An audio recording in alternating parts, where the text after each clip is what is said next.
नमस्कार, मी संजय भोकरे. आपण पाहताय जनप्रवास लाईव्ह.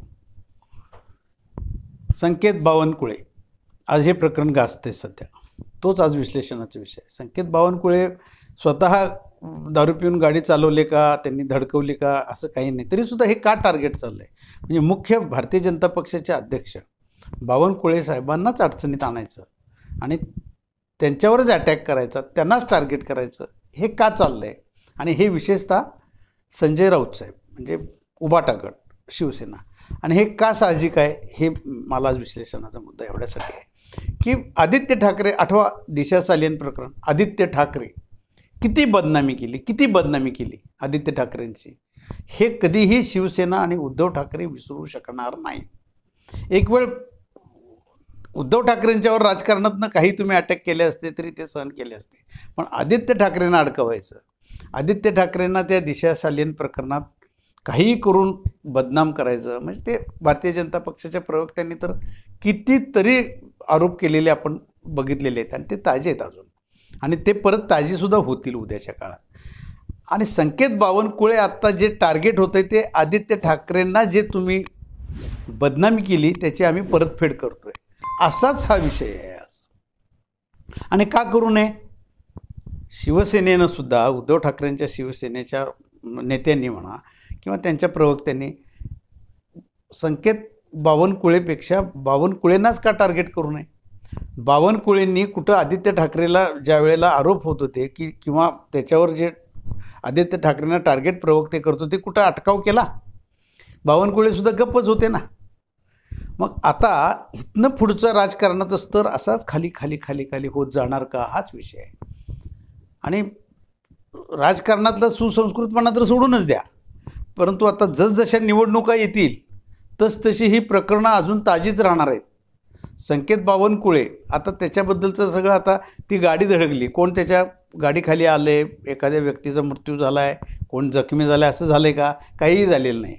गाडी धडकली आहे एवढं खरं आहे. मग त्याच्यात पोलिसांनी काही बाजू घेतली नाही, पण पोलिसांनी सुद्धा भूमिका स्पष्ट केली आहे ना. संकेत बावनकुळे हा गाडी चालवत नव्हता, विषय संपला ना.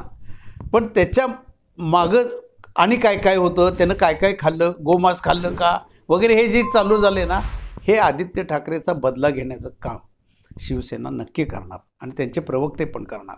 याचं कारण असंच आहे, कारण जसं करावं तसं भरावं. आज भारतीय जनता पक्षानं जे म्हणून मग ईडीची रेड असेल, इन्कम टॅक्सचे छापे असतील, पण त्याच्यातनं निष्पन्न काय झालं?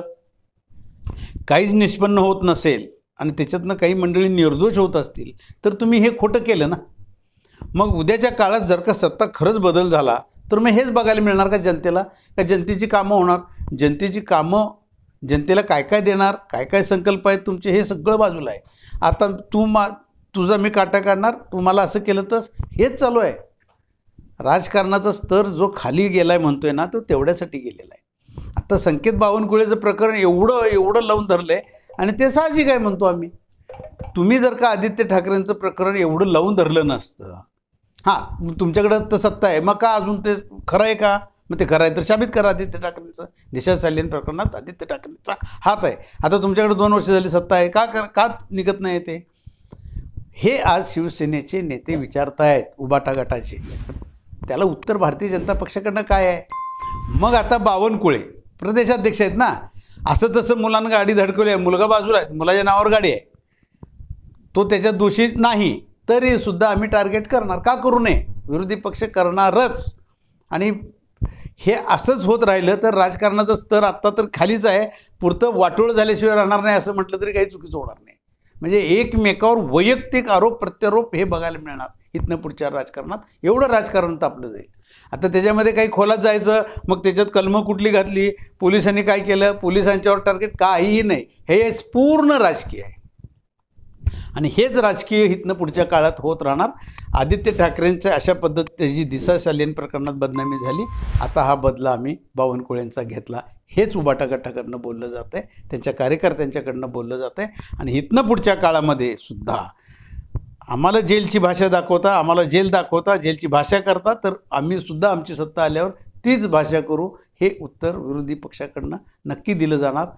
हेच राजकारणाचं स्तर खाली जातोय असं मला ह्या निमित्तानं सांगायचं आहे. आज इथंच थांबू, उद्या पुढच्या भागात.